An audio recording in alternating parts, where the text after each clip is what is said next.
आज का प्रसंग है उपसंहार। उपयुक्त विवेचन से यह सिद्ध होता है कि प्रकृति निवृत्ति रूप संसार से अतीत एवं प्राकृत दृष्टियों से अगोचर जो सर्वत्र परिपूर्ण भगवत तत्व अथवा परमात्म तत्व है, वही संपूर्ण दर्शनों का आधार एवं संपूर्ण साधनों का अंतिम लक्ष्य है। उसका अनुभव करके कृत्य कृत्य ज्ञात ज्ञातव्य और प्राप्त प्राप्तव्य हो जाने के लिए ही मनुष्य शरीर प्राप्त हुआ है। मनुष्य यदि चाहे तो कर्म योग, ज्ञान योग अथवा भक्ति योग किसी भी एक योग मार्ग का अनुसरण करके उस तत्व को, भगवत तत्व को सुगमतापूर्वक प्राप्त कर सकता है।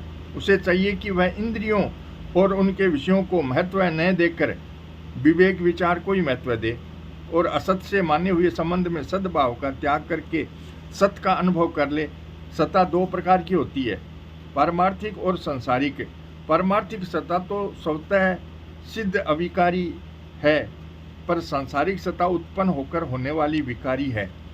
साधक से भूल यह होती है कि वह विकारी सत्ता को स्वतः सिद्ध सत्ता में मिला लेता है, जिससे उसे संसार सत्य प्रतीत होने लगता है, सत्य की तरह दिखता है, अर्थात वह संसार को सत्य मानने लग जाता है। इस कारण वह राग द्वेष के चक्कर में पड़ जाता है। इसलिए साधक को चाहिए कि वह विवेक दृष्टि को महत्व देकर पारमार्थिक सत्ता की सत्यता एवं सांसारिक सत्ता की असत्यता को अलग अलग पहचान ले। इससे उसके राग द्वेष बहुत कम हो जाते हैं। विवेक दृष्टि की पूर्णता होने पर साधक को तत्व दृष्टि प्राप्त हो जाती है, जिससे उसमें राग द्वेष सर्वथा मिट जाते हैं और उसे भगवत तत्व का अनुभव हो जाता है। भगवत तत्व संपूर्ण देश काल वस्तु और व्यक्ति में परिपूर्ण है। कोई भी जगह उस भगवत तत्व से खाली नहीं है।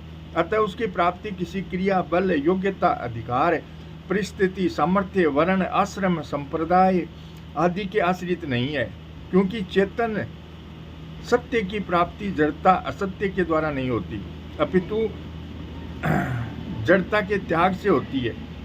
मनुष्य यदि अपने ही अनुभव का आदर करे तो उसे आराम से तत्व प्राप्ति हो सकती है। यह प्रत्येक मनुष्य का अनुभव है कि जागने में, सोने में, सपने में, मूर्छा में और समाधि की अवस्थाएं तो परिवर्तनशील तथा अनेक होती हैं, पर इन अवस्थाओं को जानने वाला परिवर्तन नहीं होने वाला तथा एक रहता है। यदि अवस्थाओं को जानने वाला अवस्थाओं से अतीत न होता तो अवस्थाओं की भिन्नता, उनकी गणना, उनके परिवर्तन, आने जाने की उनकी संधि और उसके अभाव का ज्ञाता जानने वाला कौन होता। ये अवस्थाएं अहम जड़ से माने हुए संबंध पर टिकी हुई हैं और अहम सत्य तत्व पर टिका हुआ है। मतलब यह है कि एक सत्य तत्व के सिवाय अन्य किसी भी अवस्था आदि की ओर माने हुए अहम की स्वतंत्र सत्ता नहीं है। इस प्रकार अवस्थाओं से तथा अहम से अपने आप को अलग अनुभव करने पर तत्व ज्ञान हो जाता है।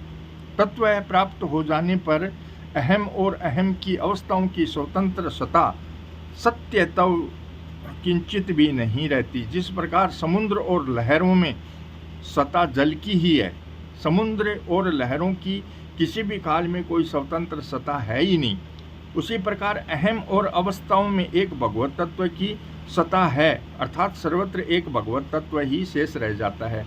इसी को गीता ने वासुदेव सर्वम कहा है, जिन खोजा तिन पाइया। परमात्म तत्व अद्वितीय है। उपनिषद में आया है, सदैव सौम्य दमग्र आसी देक मेवाद्वितीयमय। हे सौम्य, आरंभ में यह एकमात्र अद्वितीय सत्य ही था। मतलब है कि वह तत्व अद्वैत है, उस तत्व में किसी भी तरह का भेद नहीं है। भेद तीन प्रकार का होता है, स्वगत भेद, सजातीय भेद और विजातीय भेद। जैसे एक शरीर में भी पैर अलग हैं, हाथ अलग हैं, पेट अलग है, फिर अलग है, सिर अलग है, ये स्वगत भेद है। वृक्ष में कई भेद हैं, गाय में कई अनेक भेद हैं, ये सजातीय भेद है। वृक्ष अलग है और गाय, भैंस, भेड़ आदि पशु अलग हैं, ये स्थावर और जंगम का भेद विजातीय भेद है। परमात्म तत्व ऐसा है कि उसमें न स्वगत भेद है, न सजातीय भेद है और न विजातीय भेद है। परमात्म तत्व में कोई अव्यय नहीं है, इसलिए उसमें स्वगत भेद नहीं है।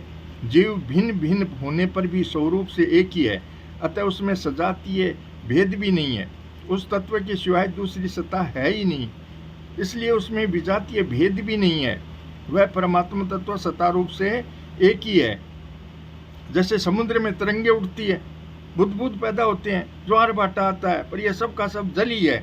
इस जल से भाप निकलती है, वह भाप बादल बन जाती है, बादलों से फिर वर्षा होती है, कभी ओले बरसते हैं, वर्षा का जल बह करके तालाब, सरोवर, नदी, नाले में चला जाता है, नदी समुद्र में मिल जाती है। इस प्रकार एक ही जल कभी समुद्र से रूप से, कभी भाप रूप से, कभी बादल रूप से, कभी बूंद रूप से, और कभी ओड़ा रूप से, कभी नदी रूप से, और कभी आकाश में परमाणु रूप से हो जाता है। समुद्र, भाप, बादल, वर्षा, बर्फ, नदी आदि में तो फर्क दिखता है, पर जल तत्व में कोई फर्क नहीं है। केवल जल तत्व को ही देखें तो उसमें न समुद्र है, न भाप है, न बूंदे हैं, न ओले हैं, न नदी है, न तालाब है। ये सब जल की अलग अलग उपाधियां हैं, तत्व से एक जल के सिवाय कुछ भी नहीं है।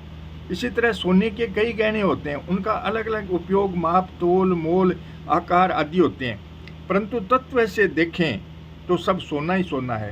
पहले भी सोना था, अंत में भी सोना रहेगा, और बीच में अनेक रूप से दिखने पर भी सोना ही है। मिट्टी से घड़ा, हांडी, ढक्कन, सकोरा, कई चीज़ें बनती हैं, उन चीज़ों का अलग अलग नाम, रूप, उपयोग आदि होता है, परंतु तत्व से देखें तो उसमें एक मिट्टी के सिवाय कुछ भी नहीं है। पहले भी मिट्टी थी, अंत में भी मिट्टी रहेगी, और बीच में अनेक रूप से दिखने पर भी मिट्टी ही है। इसी प्रकार पहले भी परमात्मा थे, बाद में भी परमात्मा रहेंगे, और बीच में भी संसार रूप से अनेक दिखने पर भी तत्व से परमात्मा ही है। वासुदेव सर्वम। यह संसार दिखता है, इसमें अलग अलग शरीर है, स्थूल, सूक्ष्म और कारण, ये 3 शरीर है। कोई स्थिर रहने वाला स्थावर शरीर है, कोई चलने फिरने वाला जंगम शरीर है। स्थिर रहने वालों में कोई पीपल का पेड़ है, कोई नीम का पेड़ है, कोई आम का पेड़ है, कोई करेले का वृक्ष है, तरह तरह के पौधे हैं। चलने फिरने वालों में कई तरह के पशु, पक्षी, मनुष्य आदि हैं। ये सभी धरती पर धरती, जल, तेज, वायु, आकाश, ये 5 महाभूत हैं। इनसे आगे समष्टि अहंकार है, फिर महतत्व है, समष्टि बुद्धि है, महतत्व के बाद फिर मूल प्रकृति है। ये सब मिलकर संसार है। संसार के आदि में भी परमात्मा है और अंत में भी परमात्मा है, और बीच में अनेक रूप से दिखते हुए भी तत्व से परमात्मा ही है। मनसा वत्सा दृष्टिया गृहेते अन्य रिपेन्द्रिय अहमेव न मतो अन्य दीति बुद्धिय धव में जसा।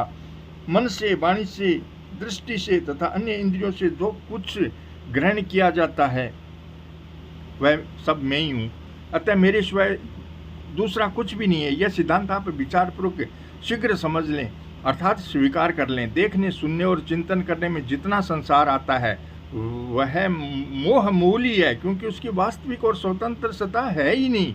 देखिए, सुनिए, गुनिए मन माही, मोह मूल परमार्थ नाही। संसार पहले नहीं था, पीछे नहीं रहेगा, केवल बीच में बना हुआ दिखता है। बनी हुई बनावटी चीज निरंतर मिट रही है, और स्वतः परमात्मा तत्व ज्यों का त्यों विद्यमान है। वह एक परमात्मा तत्व ही अनेक रूपों से दिखता है।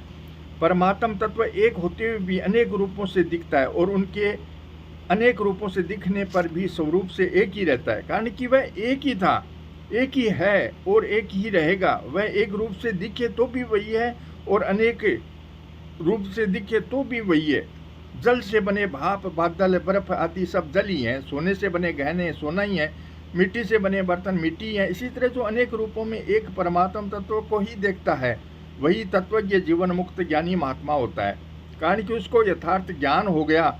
उसने परमात्मा को तत्व से जान लिया। तत्व से जानते ही वह परमात्मा में प्रविष्ट हो जाता है। ततो माम तत्वतो ज्ञात्वा विशते तदंतरम। फिर एक तत्व ही शेष रह जाता है। परमात्मा तत्व पहले एक था, पीछे एक रहेगा, और अभी अनेक रूपों से दिखता है। ये तीनों बातें काल, भूतकाल, भविष्य और वर्तमान को लेकर हैं, परंतु उस तत्व में काल है ही नहीं। इसी तरह वहाँ न देश है, न क्रिया है, न वस्तु है, न व्यक्ति है, न घटना है, न परिस्थिति है, न अवस्था है, केवल एक अद्वैत तत्व है। अब प्रश्न होता है कि परमात्म तत्व का स्वरूप क्या है। परमात्म तत्व का स्वरूप है सत्ता मात्र, वह सब देश में, सब काल में, सारी वस्तुओं में, सारे व्यक्तियों में, सारे अवस्थाओं में, सारे घटनाओं में, सारे परिस्थिति में, सारे क्रियाओं में सत्ता रूप से विद्यमान है। उस चिन्ह में ज्ञान स्वरूप सत्ता में मैं, तू, यह, वह का भेद नहीं है। वह इन सब से अलग तत्व है। यह सब तो उसके भीतर की गई कल्पनाएं हैं। जैसे आकाश में बादल हैं, समुद्र में लहरें हैं, मन में मनोराज्य है, सपन दृष्टा में सपन है। ऐसे ही परमात्म तत्व में देश, काल, वस्तु आदि की प्रतीति है। वह तत्व संपूर्ण प्रतीतियों का आश्रय, आधार और प्रकाशक है। उसके अंतर्गत अनंत ब्रह्मांड उत्पन्न और लीन होते रहते हैं, पर वह ज्यों का त्यों रहता है। जब हम प्रतीति को सत्ता देते हैं, प्रतीति मतलब दिखने वाला जो संसार है वो प्रतीति, तब ये कहते हैं कि परमात्मा तत्व प्रतीति का आश्रय, आधार और प्रकाशक है। जब सर्वत्र को सत्ता देते हैं तब ये कहते हैं कि परमात्मा तत्व सर्वत्र परिपूर्ण है। जब हम नहीं की सत्ता मानते हैं तब यह कहते हैं कि परमात्मा तत्व है रूप से विद्यमान है। असत की सत्ता मानने पर ही परमात्मा तत्व को सत्य कहते हैं। यदि असत की सत्ता न माने तो परमात्मा तत्व को सत्य कहना बनता ही नहीं। जैसे हमारे यहाँ रात और दिन दो होते हैं, परंतु सूरज के अंदर न रात होती है न दिन होता है, वहाँ तो दिन ही दिन है, पर रात न होने से उसका नाम दिन नहीं है। दिन नाम रात की अपेक्षा से होता है, रात नहीं है तो दिन कैसे हुआ। राम सच्चिदानंद दिनेशा, नहीं तह मोह निशा लवलेशा। भगवान दिनेश दिन के स्वामी हैं, ऐसा कभी कहना पड़ता है। जब दिन की सत्ता मानते हैं वहाँ लवलेश मात्र भी मोह निशा नहीं है, ऐसा तभी कहना पड़ता है। जब निशा की सत्ता मानते हैं वहाँ दिन और निशा कहना बनता ही नहीं। ऐसा कहना वहीं बनता है जहाँ द्वैत हो।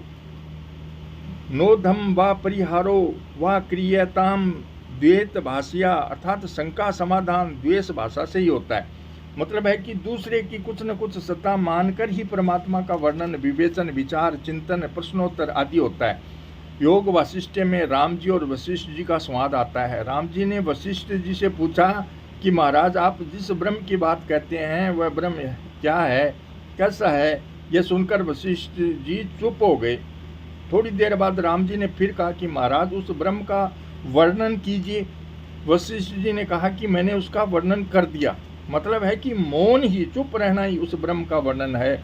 वहाँ इंद्रियां नहीं है, मन नहीं है, बुद्धि नहीं है, प्रश्न नहीं है, उत्तर नहीं है, शब्द नहीं है, अर्थ नहीं है, कुछ नहीं है, केवल मौन है। मौन ही गुरु का व्याख्यान है, जिससे मनुष्यों के सब संदेह मिट जाते हैं। गुरोस्तु मौनमाख्यानम शिष्यास्तु छिन्न संशया। उपनिषद में शिष्य अपने गुरु के प्रति कहता, ना हम मन्ये सुवेदेति नो न वेदेति वेद च, यो नस्त द्वेत तद्वेद नो न वेदित वेद च। श्री कृष्ण गोविंद हरे मुरारी, हे नाथ नारायण वासुदेवा। श्री कृष्ण गोविंद हरे मुरारी, हे नाथ नारायण वासुदेवा। जय श्री कृष्ण।